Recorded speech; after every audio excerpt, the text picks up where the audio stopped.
आगे डेट देखिए 1 अगस्त 1920 है। असहयोग आंदोलन की शुरुआत हुई थी 1 अगस्त 1920 ईस्वी को असहयोग आंदोलन की शुरुआत, और 1 अगस्त 1920 ईस्वी को बाल गंगाधर तिलक का निधन। इसकी शुरुआत महात्मा गांधी ने किया था। असहयोग आंदोलन की शुरुआत महात्मा गांधी ने किया था। नोट में लिखा हुआ यह असहयोग आंदोलन अंग्रेजों के खिलाफ देश का पहला बड़ा जन आंदोलन था। बहुत इंपोर्टेंट क्वेश्चन है, पूछता है क्वेश्चन कि भारत का सबसे बड़ा एवं पहला जन आंदोलन कौन सा था जिसमें जनता को जुड़ाव ज्यादा हुआ, तो वह था असहयोग आंदोलन, जिसकी शुरुआत महात्मा गांधी ने किया था। महात्मा गांधी ने इससे पहले 3 सत्याग्रह के रूप में शुरू किया। अप्रैल 1917 में चंपारण सत्याग्रह, जो भारत की धरती पर पहला सत्याग्रह था महात्मा गांधी के द्वारा, जबकि सीधे पूछे महात्मा गांधी के द्वारा पहला सत्याग्रह तो दक्षिण अफ्रीका हुआ, लेकिन भारत की धरती पर अप्रैल 1917 में, मतलब क्लियर। उसके बाद 1918 में 2 अहमदाबाद मिल श्रमिक, और 1918 में ही खेरा आंदोलन हुआ था। उसके बाद 1920 का यह सफल सबसे बड़ा आंदोलन रहा था, जो जन आंदोलन था। क्लियर। अगला पॉइंट देखिए, इस आंदोलन में सभी चीजों का बहिष्कार यानी अंग्रेजों को असहयोग करने के लिए महात्मा गांधी के द्वारा कहा गया था। महात्मा गांधी जनता से 1 साल अपील की थी कि आप हमको हमारे बताए हुए रास्ते पर 1 साल चलिए, देश को जरूर स्वराज मिलेगा। लेकिन 1 साल के बदले क्या 2 साल गुजर रहा था। 1920 में स्टार्ट हुआ, 1922 गुजर रहा था, दूर दूर तक कहीं स्वराज की।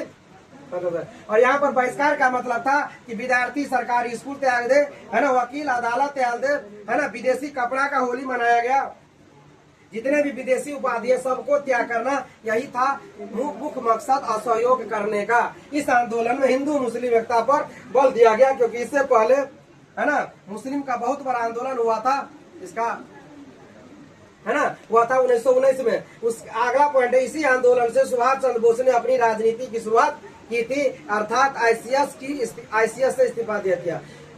सुभाष चंद्र बोस आईसीएस की परीक्षा पास किया था, और इसने इसी में आईसीएस परीक्षा पास करके पदाधिकारी बना था, और इसको त्याग करके 1920 से अपना राजनीति स्टार्ट किया, और इसने भी राजनीति स्टार्ट किया 1920 से। अगला पॉइंट है, इस आंदोलन के दौरान 5 फरवरी 1922 ईस्वी को उत्तर प्रदेश के गोरखपुर के चौरी चौरा नामक स्थान पर एक थाना में आग लगा देने के कारण उग्र भीड़ ने महात्मा गांधी ने अहिंसक आंदोलन को हिंसक होते देख स्थगित कर दिया, और 12 फरवरी 1922 को पूरी तरह से असहयोग आंदोलन को वापस ले। तो असहयोग आंदोलन का 3 डेट याद रखें। 1 अगस्त 1920 को असहयोग आंदोलन की शुरुआत, 5 फरवरी 1922 को चौरी चौरा नामक स्थान पर उग्र भीड़ ने थाना को जला दिया, जो अहिंसक से हिंसक हो गया, और महात्मा गांधी 12 फरवरी 1922 को वापस ले लिया असहयोग आंदोलन को। ये था असहयोग आंदोलन। और ये सभी वीडियो अपना चैनल जो यूट्यूब है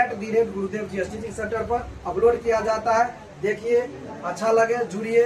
और यह जो संस्थान है विद्यानगर कमला रोड जयनगर में स्थित है। बहुत बहुत धन्यवाद।